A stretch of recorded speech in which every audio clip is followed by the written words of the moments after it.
구약성경 261페이지 신명기 2장 1절에서 15절에 있는 말씀입니다.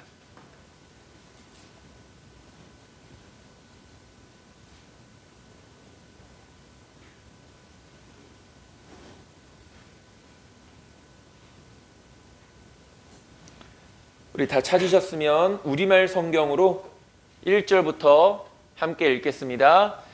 그리하여 우리는 여호와께서 내게 지시하신 대로 가던 길을 되돌아가 홍해 길을 따라 광야를 향해 갔다. 오랫동안 우리는 세일 산지 주변을 돌아다녔다. 그러자 여호와께서 내게 말씀하셨다. 너희는 이 산지 주변을 돌아다닌 지 오래됐으니 이제 됐다. 이제 북쪽으로 가라. 백성들에게 이렇게 명령하여라.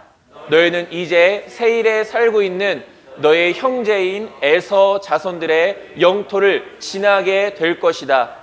그들은 너희를 두려워할 것이다. 그러나 너희는 스스로 조심해. 그들과 싸움이 일어나지 않게 하라. 내가 그들 땅은 한 발자국도 너희에게 주지 않을 것이다. 세일 산지는 내가 에서에게 주었다.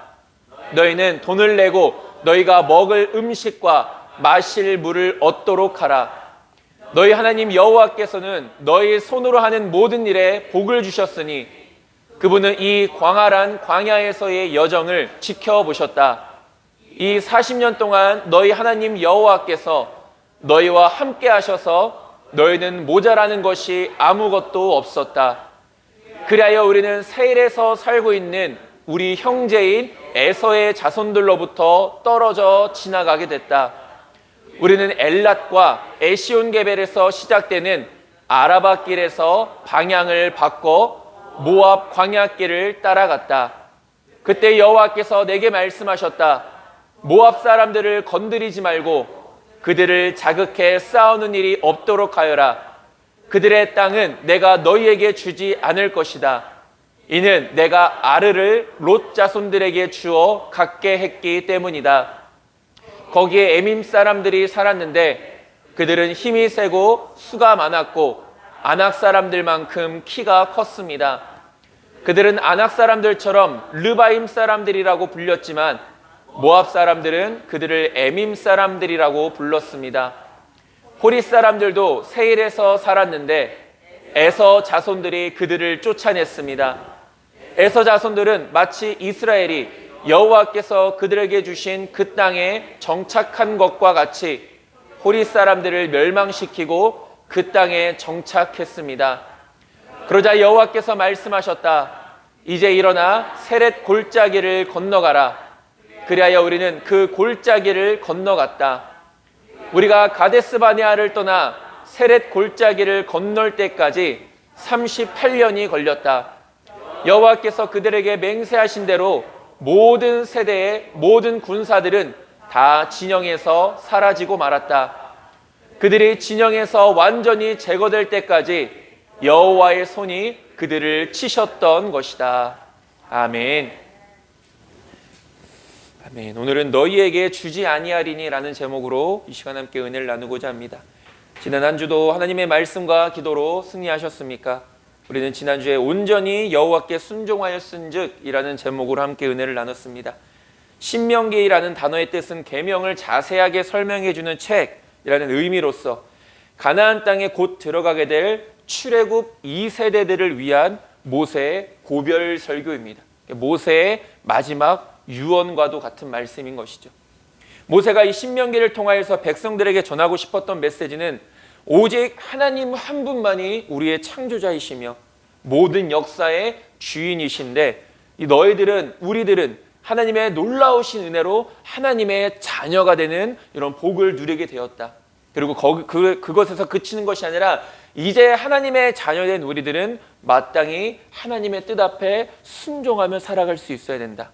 그 순종의 여부에 따라서 하나님의 복이 임하기도 하지만 저주가 임하기도 할 것이다 라는 그 메시지 자체가 바로 신명기 전체에 담겨져 있는 핵심적인 메시지라는 것이죠. 하나님께서는 우리의 생각과 마음과 말하는 입을 항상 감찰하십니다.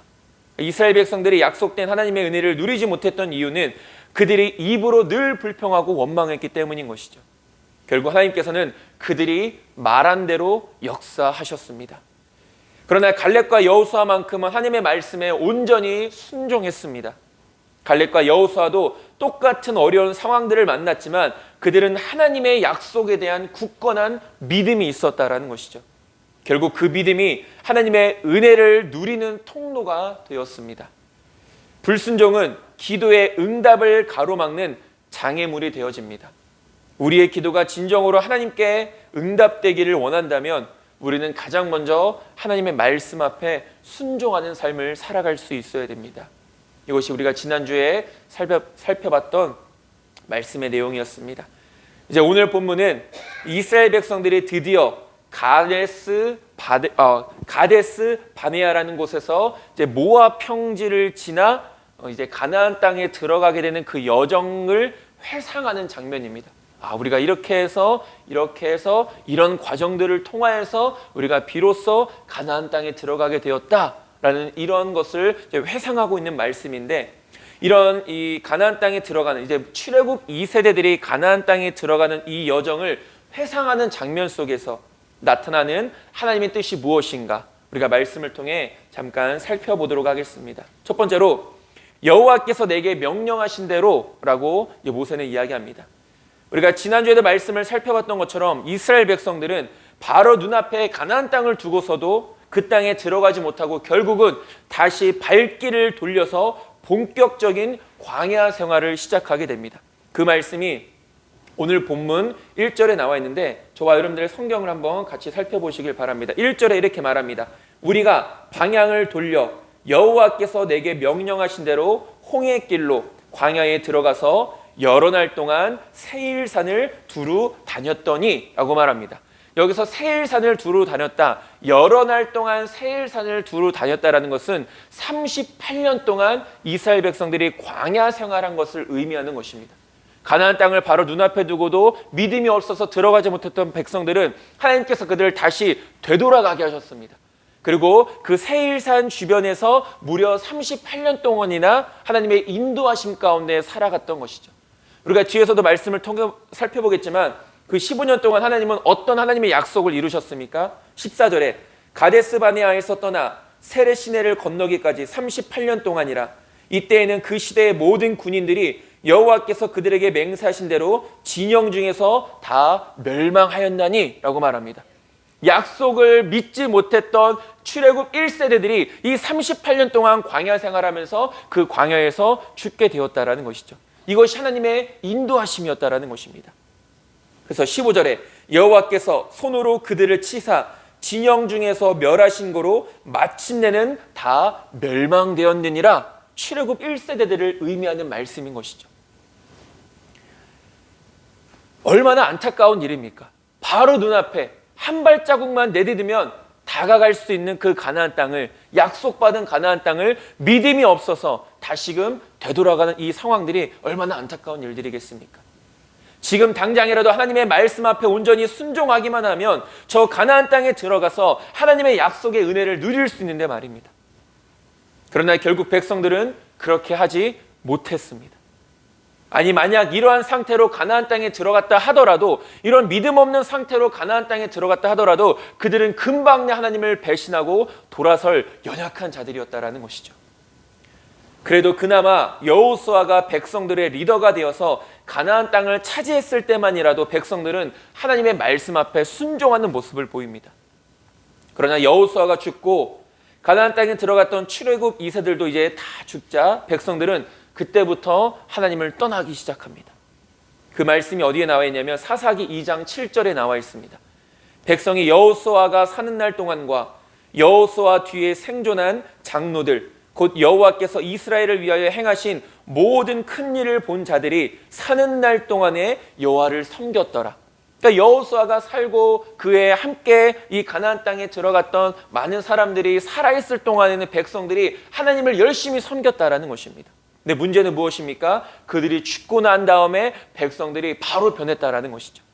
사사기 2장 10절에서 11절에 보면은 그 세대의 사람도 다 그 조상들에게로 돌아갔고 그 후에 일어난 다른 세대는 여호와를 알지 못하며 여호와께서 이스라엘을 위하여 행하신 일도 알지 못하였더라. 이스라엘 자손이 여호와의 목전에 악을 행하여 바알들을 섬기며 라고 이렇게 말하고 있습니다. 이스라엘 백성들은 이렇게 연약한 자들입니다. 이렇게 패역한 자들이라는 것이죠.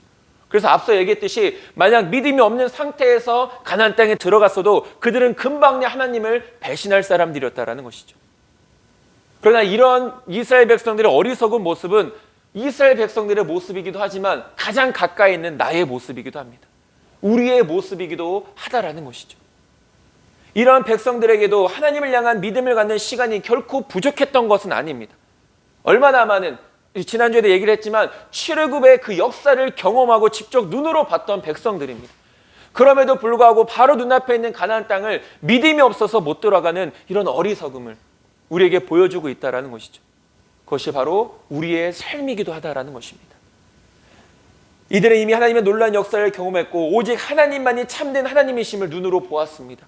그런데도 이들은 하나님을 여러 번 시험했습니다. 결국 하나님께서는 이들의 발걸음을 돌리셔서 다시 광야길로 이끄시게 됩니다. 이제부터 광야 생활은 가나안 땅에 들어갈 수 있는 믿음을 갖기 위한 훈련과 연단의 시간들이 되어집니다. 우리가 하나님의 은혜를 누리는 과정도 이와 마찬가지입니다. 하나님은 분명 우리에게 놀라운 은혜를 베푸시기를 원하시는 분이십니다. 그러나 지금 당장이라도 은혜를 베풀어 주실 수 있는 분이 바로 우리 하나님이시라는 것이죠. 그러나 그 은혜는 이 은혜를 받을 수 있을 만한 믿음의 사람들에게 주어지는 것입니다. 그 은혜를, 그 복을 누릴 수 없는 사람이라면 하나님은 그 사람을 은혜를 받을 수 있는 사람으로 훈련시키신 다음에 그 은혜를 허락하신다라는 것이죠. 은혜를 주시기 위해 우리를 훈련시키시는 것입니다. 복을 누리게 하시기 위해 연단을 허락해 주신다라는 것이죠. 이러한 과정들은 우리에게 무엇을 깨닫게 합니까? 무엇을 배우게 합니까? 은혜와 복을 주시는 분이 하나님이시라는 것을 깨닫게 하고 배우게 합니다. 그리고 더 나아가서는 은혜와 복은 하나님의 말씀 앞에 순종할 수 있는 믿음이 있을 때 우리에게 주어지는 것이다 라는 것을 이 훈련과 연단의 과정들을 통하여 우리는 비로소 깨닫고 배우게 된다라는 것이죠. 백성들은 하나님의 명령에 따라 움직였습니다. 이것은 또한 우리에게 무엇을 의미합니까? 발걸음을 인도하시는 분이 하나님이심을 알게 한다라는 것이죠. 백성들 마음대로 움직이지 않았습니다. 광야 생활할 때도 그들이 움직였던 방법은 하나님이 가라 하시면 가는 것이었고 멈추라 하면 멈추는 것이었습니다. 그곳에 하루, 열흘, 한 달, 1년이라도 멈춰 있어라 하면 백성들은 멈춰 있어야 된다라는 것이죠. 무엇을 의미합니까? 그 백성들의 길을 인도하시는 분이 하나님이심을 알게 하신다라는 것이죠. 하나님의 백성들은 철저하게 하나님의 명령에 따라 인도하심을 받는 자들입니다. 왜 그렇습니까? 하나님의 인도하심 아래에서만 하나님의 보호가 있고 하나님의 은혜가 있기 때문인 것이죠. 우리가 스스로가 하나님의 자녀라고 고백하지만 하나님의 인도하심을 따르지 않는다면 우리는 진짜 하나님을 믿는 것이 아니다라는 것이죠. 하나님의 자녀들은 하나님의 명령을 따르는 자들입니다. 하나님의 자녀들은 하나님의 인도하심에 순종하는 자들인 것이죠. 하나님의 인도하심을 거부하고 자신들을 마음대로 했다가 실패한 사건들이 성경에 얼마나 많이 나와 있습니까?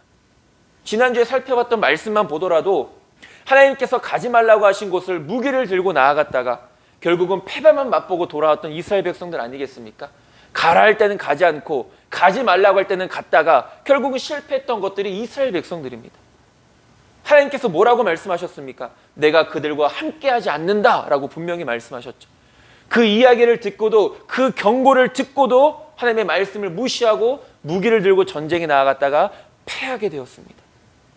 신명기 1장 42절에서 여호와께서 이르시되 너는 그들에게 이르기를 너희는 올라가지 말라 싸우지도 말라 내가 너희 중에 있지 아니하니 너희가 대적에게 패할까 하노라 하시기로 라고 말씀하십니다. 여기서도 우리가 또 볼 수 있는 것은 전쟁은 하나님께 속해 있다는 것이죠.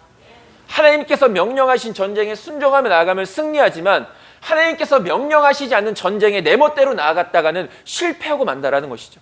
여리고성의 전투와 아이성의 전투가 그것을 잘 보여주지 않습니까? 이 말씀은 우리가 하나님의 말씀에 온전히 순종할 때만이 하나님께서 약속하신 승리를 우리가 누릴 수 있다는 것을 잘 보여주고 있습니다. 하나님이 함께 하시지 않는 곳에는 하나님의 인도하심도 없고 보호하심도 없습니다. 이스라엘 백성들이 그 오랜 시간 광야 생활을 감당할 수 있었던 것도 그들의 능력이 아니라 하나님께서 백성들과 함께 하셨기 때문이라는 것이죠. 우리는 우리 스스로의 능력을 의지해서 내 마음대로 내 뜻대로 살아가는 것이 우리의 인생의 성공이고 승리라고 생각합니다. 그런 노력들을 통해 실제로 무언가를 손에 쥐기도 합니다. 그러나 진정한 승리는 오직 하나님 안에서만 누릴 수 있는 것이죠. 믿음의 사람들은 진정한 승리가 하나님 안에 있다는 사실을 항상 잊지 않고 살아갈 수 있어야 된다는 것입니다. 그래서 항상 하나님의 말씀이 중요한 것이죠.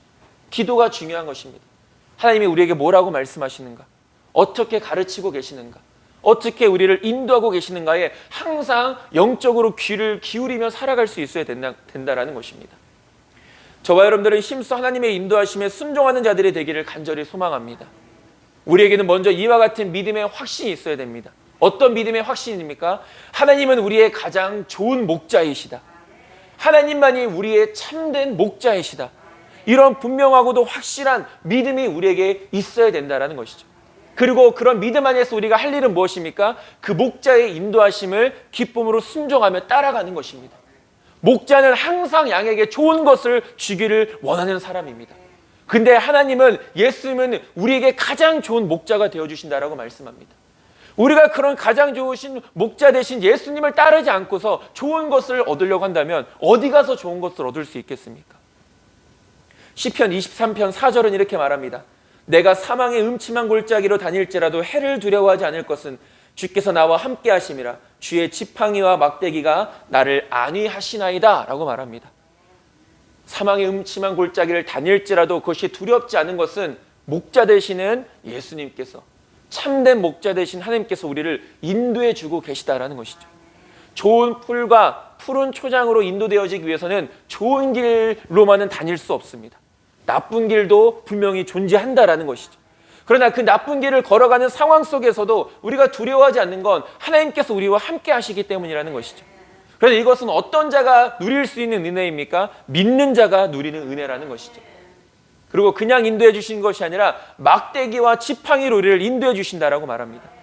여기서 지팡이는 양들을 인도할 때 쓰는 것을 의미합니다. 그리고 막대기는 이 양들을 보호하기 위한, 맹수들로부터 이 양들을 보호하기 위해서 맹수들과 싸우는 무기와도 같은 역할을 하는 것이죠. 그러니까 지팡이는 무엇입니까? 인도고, 막대기는 무엇입니까? 보호라는 것이죠. 하나님은 언제나 하나님의 백성들, 하나님의 양들에게 좋은 것을 주시기 위해서 인도하시고 보호해 주신다, 이렇게 말하고 있는 것입니다. 여러 번 말씀드린 것처럼 하나님은 이렇게 우리 가운데 역사하시지만 중요한 것은 이것을 믿는 자들이 누릴 수 있다는 것이죠. 하나님께서는 하나님의 백성들을 인자하고 세심한 손길과 권능의 팔로 인도해 주시는 분이십니다. 이런 하나님을 믿으며 살아가는 것, 이런 하나님의 인도하심에 순종하며 살아가는 것이 진짜 우리 안에 은혜가 임하는 길이고 복을 누리는 길이다라는 사실을 우리는 잊지 말아야 됩니다. 하나님의 인도하심에 순종하는 자만이 하나님께서 약속하신 승리를 맛볼 수 있음을 기억하면서 저와 여러분들이 그런 승리를 맛보는 자들이 될 수 있게 되기를 간절히 소망합니다. 두 번째로, 그들의 땅은 한 발자국도 너에게 주지 않겠다라고 이렇게 말씀하십니다. 오늘 본문 1절의 말씀처럼 하나님의 인도하심이 있었음에도 불구하고 믿음이 없어서 순종하지 못했던 백성들은 이때를 기점으로 해서 본격적인 38년 동안의 광야 생활을 하게 됩니다. 우리가 흔히 광야 생활하면 40년이라고 알지 않습니까? 근데 여기서는 또 38년이라고 말합니다. 그러니까 이것은 2년이라는 시간과 38년의 시간을 합친 시간, 그러니까 총 합치면 40년의 광야 생활이 되는 것이죠. 출애굽한 순간부터 첫 번째 세대들이 가데스 바네아에 도착하기 시간까지가 2년이라는 시간이 걸렸다라는 것이죠. 그리고 그 가데스 바네아에서 12명의 정탐꾼을 보내어서 우리가 이 땅을 차지하지 못하겠다라고 해서 하나님께서 그들을 돌이키셔서 광야 생활을 하게 하신 시간이 38년이라는 시간인 것이죠. 그래서 우리가 흔히 총 40년의 광야 생활이다라고 이렇게 이야기하는 것입니다. 그래서 오늘 본문 14절에 아까 말씀을 읽었지만 다시 한 번 더 보면은 가데스 바네아에서 떠나 세렛 시내를 건너기까지 38년 동안이라. 이때에는 그 시대의 모든 군인들이 여호와께서 그들에게 맹세하신 대로 진영 중에서 다 멸망하였나니 라고 이렇게 말씀합니다. 3절에서는 또 이렇게 말합니다. 너희가 이 산을 두루 다닌 지 오래니 돌이켜 북으로 나아가라 라고 말합니다. 너희가 지금까지 38년 동안 이 광야 생활을 했다. 오랜 시간 돌아다녔으니 이제는 내가 너희들을 가나안 땅으로 인도할 때이다. 그러니 북으로 올라가라, 위로 올라가라 이렇게 명령하신 것이죠. 이 과정 속에서 하나님은 친히 백성들을 인도하셨고 백성들은 하나님의 인도하심에 순종하며 나아가게 됩니다. 하나님께서 백성들에게 가라고 명령하신 길에는 에돔 족속, 모압 족속, 그리고 암몬 족속들이 살고 있는 곳이었습니다. 그곳을 지나가야 되는데 그냥 지나가라고 말씀하지 않으셨죠. 하나님께서는 모세를 통하여 백성들에게 이렇게 명령하십니다. 4절에서 5절에 보면은 너는 또 백성에게 명령하여 이르기를 너희는 세일에 거주하는 너희 동족 에서의 자손이 사는 지역으로 지날진대 그들이 너희를 두려워하리니 너희는 스스로 깊이 삼가고 그들과 다투지 말라. 그들의 땅은 한 발자국도 너희에게 주지 아니하리니 이는 내가 세일산을 에서에게 기업으로 주었음이라 라고 말합니다. 우리가 이 말씀을 이해하기 위해서는 먼저 이 에돔이라는 족속이 어떤 족속인지를 살펴봐야 합니다. 이 에돔 족속은 우리가 잘 알고 있는 에서의 후손들입니다. 에서가 누구입니까? 야곱의 형이었죠. 이삭의 아들, 장자 바로 이 에서라는 사람이었습니다. 그러니까 이 에서의 후손들이 자손들이 자라고 자라서 이 에돔이라는 곳에서 땅을 잡고 살고 있었다라는 것이죠. 그래서 이 에돔 족속은 우리가 넓게 보면 이스라엘 백성들의 친척입니다. 친척, 먼 친척인 것이죠. 창세기 36장 9절에 보면 이렇게 말합니다. 세일산에 있는 에돔 족속의 조상 에서의 족보는 이러하고 라고 말합니다. 에돔 족속의 조상이 바로 에서다라고 이렇게 말하고 있습니다. 그러니까 하나님께서는 에돔 족속이 단순히 이스라엘 민족과 친척 관계에 있기 때문에 그들과 다투지 말고 그 땅을 이렇게 돌아가라 이렇게 말씀하신 것이 아니라 에돔 족속이 있는 땅은 하나님께서 그들에게 약속해 주신 땅이기 때문입니다. 너희들이 이 땅을 차지하지 말라. 왜냐하면 이 땅은 내가 이미 에서에게 약속한 땅이기 때문이다. 이 땅을 차지하지 말고 이 땅을 넓게 돌아가서 가나안 땅으로 가라 이렇게 말씀하고 있다는 것입니다. 그래서 아까도 이야기했지만 이 에돔이 살고 에돔 족속이 있는 살고 있었던 땅은 하나님께서 에서에게 이미 약속하신 땅입니다. 그렇기 때문에 그 땅을 전쟁을 치러서 빼앗을 수 없는 땅이었다는 것이죠. 왜? 하나님의 약속이기 때문에. 이러한 이유로 하나님께서는 에돔 족속과 다투지 말라고 말씀하셨던 것인데, 그리고 무엇보다 더 중요한 것은 가나안 땅으로 들어갈 수 있는 가장 적합하고 빠른 길이 에돔 땅이었습니다. 에돔 땅을 가로질러 가는 것이 가나안 땅으로 들어갈 수 있는 가장 빠른 길이었다는 것이죠. 그러나 자칫 백성들이 자신들의 생각과 욕심으로 인해서 에돔 족속과의 전쟁을 통해 에돔 땅을 차지하고 가나안에 들어가고자 하는 생각들을 사전에 차단하신 것입니다. 우리가 생각하면 이렇게 생각할 건 아니겠습니까? 왜 굳이 돌아가게 하시는가? 왜 굳이 그 땅을 가로질러 가지 못하게 하시는가? 그냥 넘어가면 되는 것을, 이 땅을 우리가 빼앗아서 이 땅을 우리가 차지한 다음에 빨리 가나안 땅에 들어가면 되지 않겠느냐라고 이렇게 생각할 수 있다는 것이죠. 이스라엘 백성들이 얼마나 가나안 땅에 들어가기를 학수고대했습니까? 이제 40년의 광야 생활을 드디어 끝내고 약속한 가나안 땅에 들어가기 위한 하나님의 인도하심이 시작되었는데 얼마나 빨리 가나안 땅에 들어가기를 원했겠습니까? 당장 눈앞에 있는 에돔 땅만 가로질러 가면 가나안에 들어갈 수 있는 것은 식은 죽 먹기인데 말입니다. 이들은 그런 마음에 또 다른 실수를 범할 수도 있었을 것입니다. 하나님께서 함께 하시지 않는 전쟁을 치를 수도 있었을 것입니다. 그러나 분명한 것은 출애굽 1세대들의 하나님의 말씀에 대한 불순종과는 다르게 출애굽 2세대들은 가장 빠른 길을 뒤로하고 하나님의 명령에 순종하여 에돔을 우회하는 길로 나아갔다는 것이죠. 여기서 중요한 것이 있습니다. 1세대들은 불순종했다. 2세대들은 끝까지 하나님의 인도하심에 순종했다. 바로 이것이 에돔을 우회해서 가게 하고 모압을 돌아가게 하셔서 비로소 가나안 땅에 들어가게 하시는 하나님의 역사였다라는 것이죠. 이러한 사실을 통해 우리가 깨닫는 것은 아무리 좋아 보이고 빠른 길이라 할지라도 하나님께서 반드시 그 길로 인도하시지 않을 수 있다는 것입니다. 그러나 가장 마치 하나님의 생각이 틀린 것처럼 보여질 수도 있다는 것이죠. 하나님, 이렇게 빠른 길을 냅두고 왜 돌아가게 하십니까? 이 길만 걸어가면 가장 좋은 길이고 가장 적합한 길이 바로 우리 눈앞에 있는데 왜 굳이 돌아가게 하십니까? 하나님은 참 어리석으십니다. 하나님은 참 미련하십니다. 마치 내가 제일 똑똑한 것처럼, 하나님의 지식보다, 하나님의 능력보다 내가 더 뛰어난 것처럼 우리가 그렇게 생각할 때가 있다는 것이죠. 그러나 가장 좋은 길은 우리가 생각하고 우리의 눈에 빠르게 보이는 길이 아니라 하나님이 인도해 주시는 길이라는 사실입니다. 아무리 내가 손만 뻗어도 닿을 수 있는 것이라 할지라도 그것이 하나님께서 원하시지 않고 원하는 방법이 아니라면 우리는 그 방법을 택하지 않을 수 있어야 된다는 것이죠. 왜 그렇습니까? 우리는 하나님의 인도하심을 받는 하나님의 자녀들이기 때문인 것이죠. 그것은 단순히 이스라엘 백성들을 더 힘들게 하기 위해서 우회로 돌아가게 하신 것이 아니라 그 모든 것에는 하나님의 세밀한 계획하심이 있다는 것이죠.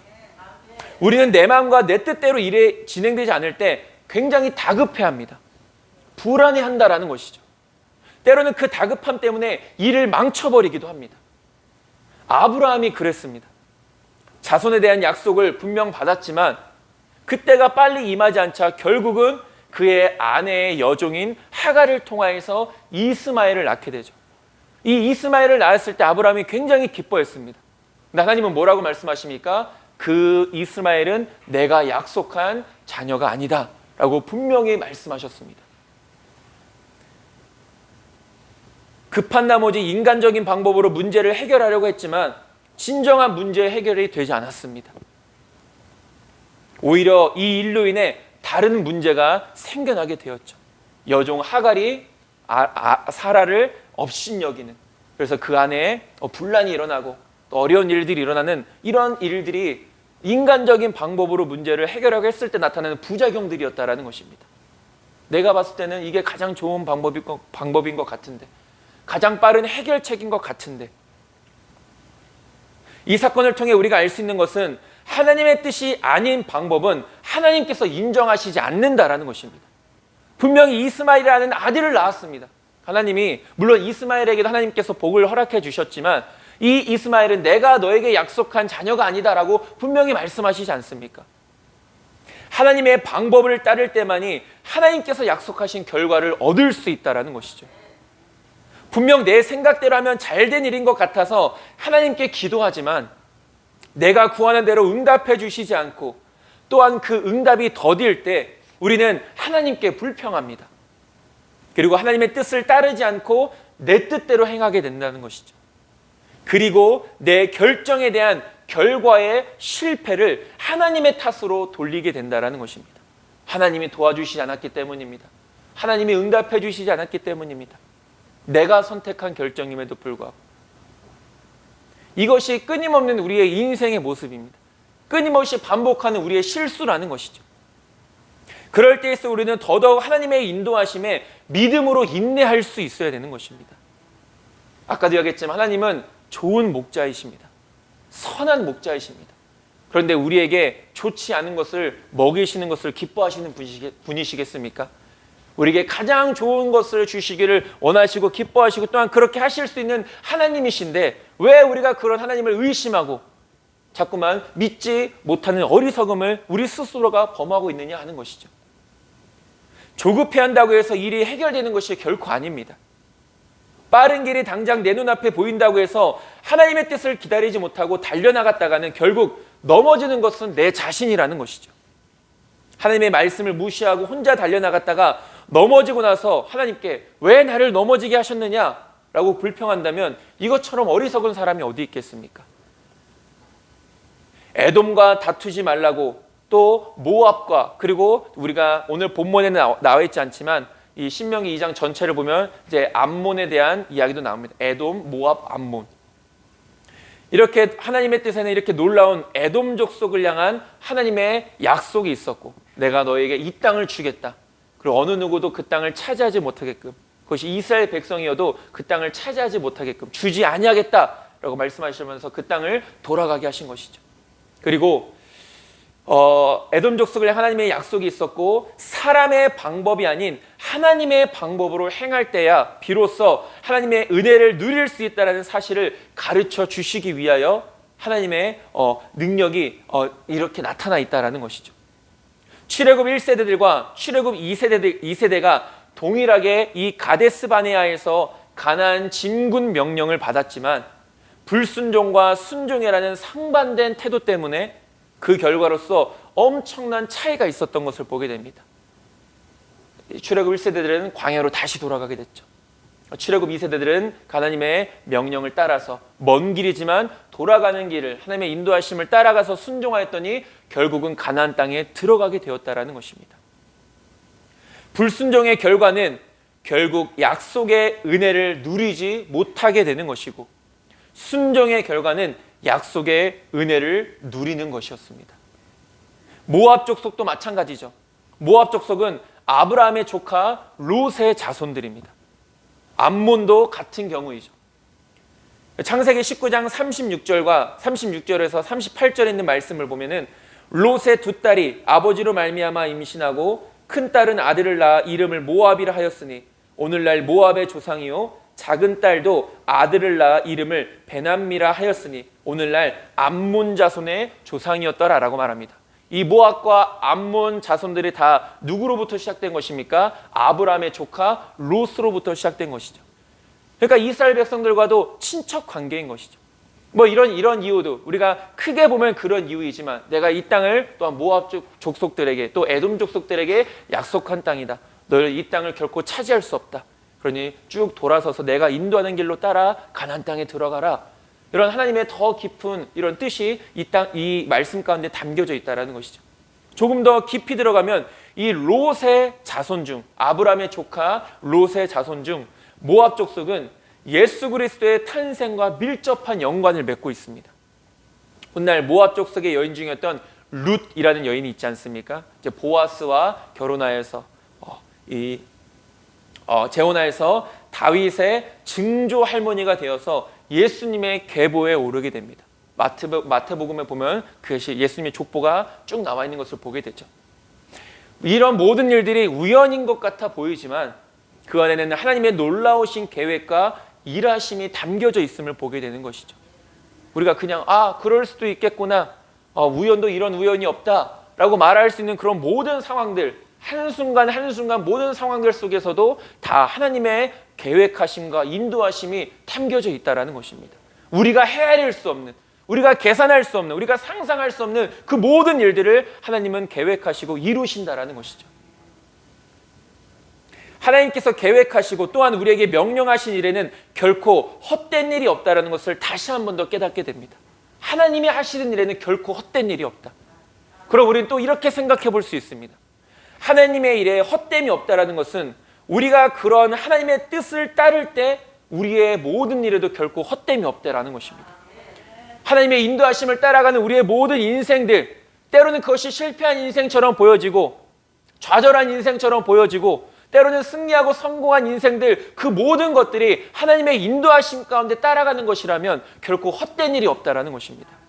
우리의 모든 일에는 헛된 일이 없다. 왜? 하나님은 헛되게 계획하시고 헛되게 일하시는 분이 아니시기 때문인 것입니다. 그렇기 때문에 우리의 인생, 하나님을 믿고 그 믿음 이후에 우리의 인생, 그리고 하나님을 믿기 전에 우리의 인생들을 우리가 한번 잘 돌아볼 수 있어야 됩니다. 이래서 이때는 하나님께서 이렇게 역사하셨구나. 그때 당시에는 알지 못하는 것들, 그때 당시에는 깨닫지 못하는 것들을 우리가 믿음의 눈으로 바라보면 그때의 상황들을 조금이나마 이해할 수 있게 된다는 것이죠. 하나님이 이렇게 헛된 일 없이 이런 식으로도 나를 연단시키셨고 이런 식으로도 나를 인도하셨구나. 하나님의 자녀들인 우리가 하나님의 은혜를 풍성히 누리는 길은 오직 하나님의 뜻에 순종하는 길밖에는 없습니다. 다른 것으로부터 순종을 하나님 앞에 받을 은혜를 찾으려 하지 않을 수 있게 되길 소망합니다. 왜냐하면 다른 방법은 없기 때문입니다. 순종하지 않고 다른 방법으로 하나님의 은혜를 받는 방법을 찾는다 한들 그 사람은 시간만 허비할 뿐 절대로 하나님의 은혜를 찾을 수도 누릴 수도 없는 것입니다. 눈에 보이는 가장 좋은 길이 있다고 할지라도, 눈에 보이는 가장 빠른 길이 있다고 할지라도 저와 여러분들은 언제나 하나님의 뜻을 따르는 자들이 될 수 있게 되길 소망합니다. 그것이 진짜 승리하는 방법입니다. 그것이 진짜 복을 누리는 방법입니다. 하나님께서 우리를 인도하시는 길이 지름길이 아니고 오히려 돌아가는 길일지라도 순종하는 자들이 될 수 있게 될 소망합니다. 그렇기 때문에 출애굽 2세대들은 가나안 땅에 들어갈 수 있었던 것입니다. 당장 눈에 보이는 것들을 빼앗으려 하지 않고, 당장 눈에 있는 것들을 지나치려 하지 않고, 당장 눈에 있는 것들을 얻으려고 하지 않는, 보이지 않지만 돌아가는 길을 통하여서, 그 돌아가는 길에도 하나님의 인도하심을 순종하며 나아가는 길이었죠. 그렇기 때문에 승리할 수 있었다라는 것입니다. 말씀을 정리하겠습니다. 하나님의 자녀들은 하나님의 말씀대로 살아갈 수 있어야 됩니다. 너무나도 당연한 것이지만 우리가 너무나도 쉽게 잊어버리는 일들이라는 것이죠. 하나님의 자녀들은 하나님의 인도하심에 순종하며 살아갈 수 있어야 합니다. 그것이 마땅한 우리의 본분이며, 말씀대로 인도하신 대로 살아갈 때 결국은 은혜와 복을 누릴 수 있는 것입니다. 이것이 신명기에 기록되어 있는 그 신명기의 핵심입니다. 너희가 순종하면 복을 받지만 순종하지 않으면 저주를 받을 것이다. 그것이 바로 출애굽 1세대들의 모습, 2세대들의 모습에서도 우리가 잘 나타나 있죠. 순종하지 않았을 때 광야 생활, 순종했을 때 가나안 땅으로 들어가는 일들. 하나님의 인도하심을 받는 가운데 우리의 눈에 좋은 길, 빠른 길이 보인다고 해서 저와 여러분들의 마음이 흔들리지 않게 되기를 소망합니다. 아무리 하나님의 방법이 아닌 인간적인 방법으로 은혜를 받으려 한들 그 수고만 헛될 뿐입니다. 이번 한 주도 하나님의 말씀에 온전히 순종하는 삶을 통하여 하나님의 은혜와 복, 약속된 것을 누릴 수 있는 저와 여러분들 모두가 될 수 있게 되기를 주님의 이름으로 축원드립니다. 기도하겠습니다. 하나님, 이 모든 하나님의 인도하심 가운데에는 하나님의 선하신 계획이 있고 또 가장 좋은 것을 백성들에게 허락하시기 위한 하나님의 은혜가 있음을 보게 됩니다. 가장 중요한 것은 우리가 하나님의 인도하심을 따라가는 것입니다. 하나님의 인도하심의 기쁨으로 순종하며 나아가는 것입니다. 설령 그 길이 돌아가는 길이고 빠른 길이 아닐지라도 하나님께서 우리와 함께 하시면 우리 또한 그 모든 길을 감당해낼 수 있고 결국은 약속된 은혜와 복을 풍성히 누리며 살아가게 될 줄 믿습니다. 우리 하늘빛교회 모든 성도님들 날마다 그 말씀 안에 온전히 순종하여서 이 모든 것들을 누리는 자들 될 수 있도록 인도하여 주시옵소서. 예수님의 이름으로 기도드립니다. 아멘.